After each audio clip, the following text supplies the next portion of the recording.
Hello friends, இன்றைக்கி Jeff சமையல் சேனலில் பட்டர் கார்லிக் சிக்கன் எப்படி செய்கிறதுன்னு பார்க்க போகிறோம். இந்த chicken plain rice, pulao, chapati இதோட சேர்த்து சாப்பிட்றதுக்கு ரொம்ப நல்லாயிருக்கும். நான் இதை செய்கிறதுக்கு 600 கிராம் போன்லெஸ் சிக்கன் எடுத்திருக்கேன். இப்போ தேவையான அளவுக்கு உப்பு சேர்த்துட்டு ஒரு ஆஃப் லெமன் புளிஞ்சு விட்டுக்கிறேன். 1 டீஸ்பூன் இஞ்சி பூண்டு paste, 1/2 teaspoon pepper powder, 1 teaspoon மைதா, 1 டீஸ்பூன் கார்ன்ஃப்ளவர், 1 எக்கோட ஒயிட் மட்டும் சேர்த்துருக்கேன்.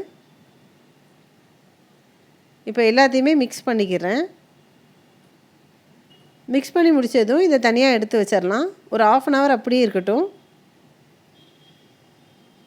பேன் ஹீட் பண்ணிவிட்டு அதில் 4 டேபிள் ஸ்பூன் அளவுக்கு ஆயில் சேர்த்துக்கிறேன்.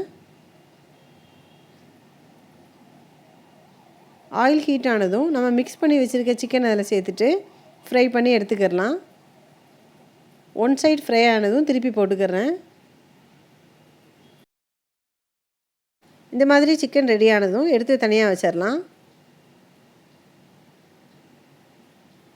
மிக்ஸ் பண்ணி வச்சுருக்க எல்லா சிக்கனுமே இந்த மாதிரி ஃப்ரை பண்ணி எடுத்துக்கிறேன்.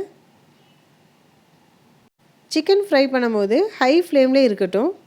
இது சீக்கிரமாக குக் ஆகிறதுனால நம்மளுக்கு ஜூஸியான சிக்கன் கிடைக்கும். சிக்கன் ஃப்ரை பண்ணி முடிச்சாச்சு. அடுத்ததாக ஒரு பேன் ஹீட் பண்ணிவிட்டு அதில் 2 டேபிள் ஸ்பூன் அளவுக்கு பட்டர் சேர்த்துக்கிறேன்.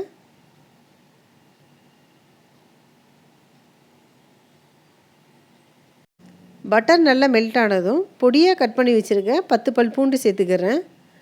ஸ்டவ் மீடியம் ஃப்ளேம்லேயே இருக்கட்டும்.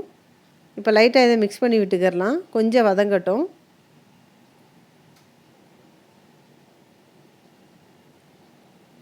இப்போ பொடியாக கட் பண்ணி வச்சுருக்க குடமிளகாய் சேர்த்துக்கிறேன்.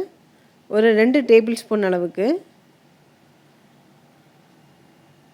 1 டீஸ்பூன் சில்லி ஃப்ளேக்ஸ் சேர்த்துக்கிறேன். பொடியாக கட் பண்ணி வச்சுருக்க கொத்தமல்லி இலை கொஞ்சம் சேர்த்துட்டு மிக்ஸ் பண்ணி விட்டுடலாம். 1 டீஸ்பூன் இஞ்சி பூண்டு பேஸ்ட் சேர்த்துட்டு கொஞ்சம் நேரம் வதக்கிக்கிறேன். இது வதங்கினதும் 1 டேபிள் ஸ்பூன் அளவுக்கு சோயா சாஸ் சேர்த்துக்கிறேன்.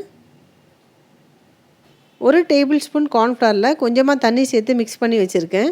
அதையும் சேர்த்துக்கிறேன். இப்போ தேவையான அளவு உப்பு சேர்த்துட்டு ஒரு 1/4 டீஸ்பூன் அளவுக்கு பெப்பர் சேர்த்துக்கிறலாம்.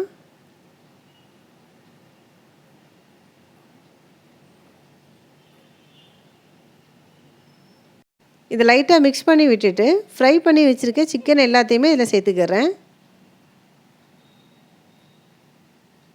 சிக்கனில் எல்லா இடத்துலையும் மசாலா படுற மாதிரி மிக்ஸ் பண்ணி விட்டுக்கிறலாம்.